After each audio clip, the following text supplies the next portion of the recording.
That's right, and it's getting a whole lot of attention, as you can imagine, in the French press. Le Figaro says that the government is powerless with this growing unemployment, and it says that on the front page that, well, France is getting very close to a sad record, and that was in 1997 when there were 3.1 million job seekers.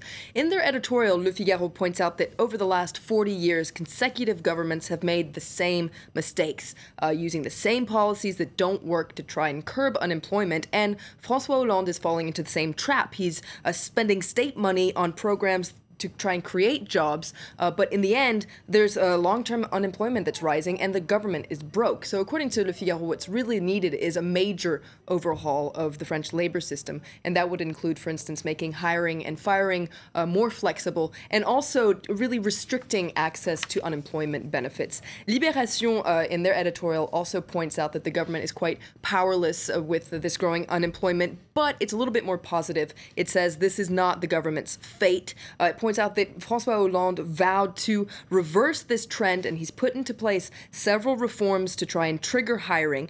And unlike Le Figaro, Libération has faith in these government programs and says it just needs time to let them kick in. It's going to hold back its criticism until the end of the year, and only then will it judge the government on its policies. Well, let's go back to Le Figaro. They're looking at the track record, aren't they, of past French presidents on unemployment. That's right. It's not a very pretty picture. Just about every president in the last 50 years has seen job seekers increase under their watch. The record is for a right-leaning president, Valéry Giscard d'Estaing, who was president from 1974 to 1981. He saw 1 million extra job seekers, but he did also, he was president during those big crises in the 1970s. It was only Jacques Chirac, actually, who saw unemployment decrease, but that was only during his first term. During his second term, unemployment increased. SLATE, meanwhile, looks at who's going to suffer this time round, and it's the usual suspects: unqualified workers, women, and young people. And Aujourd'hui en France looking at rather a unique way, rather, the government's using to try and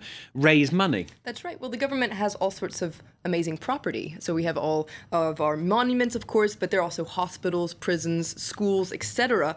And, well, the government has put up 4,000 of these sites for rent.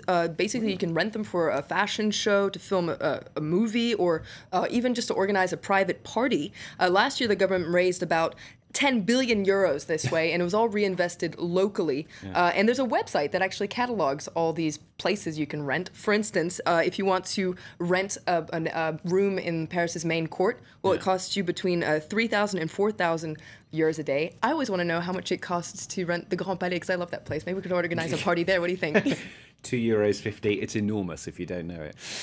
Finally, Carla Bruni, she could probably rent it. She's all over the French press again today to promote her upcoming album. She could have a concert there, couldn't she? Yeah, she could have a concert there. Her album is called Little French Songs. It's her fourth album. It's going to come out on Monday, and she's all over the French press today. She gives a long interview, for instance, in Le Figaro, where she talks about her album, and she also comes to the defense of her husband, Nicolas Sarkozy, all the while saying she can't really talk about the investigation. Aujourd'hui en France, she also gives an interview, and she actually, according to the article, starts crying when she starts talking about this formal investigation against her husband. It's hard to talk about, she says, but once again, she does, and she says that he's calm and ready to fight. We'll make sure the truth comes out.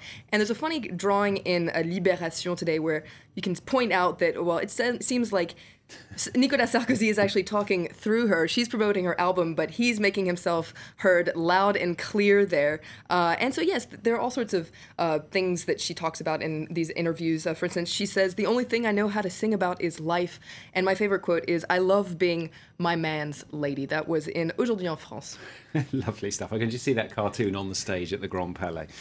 Flo, thanks very much. Flo Villeminot with the French papers here on France 24.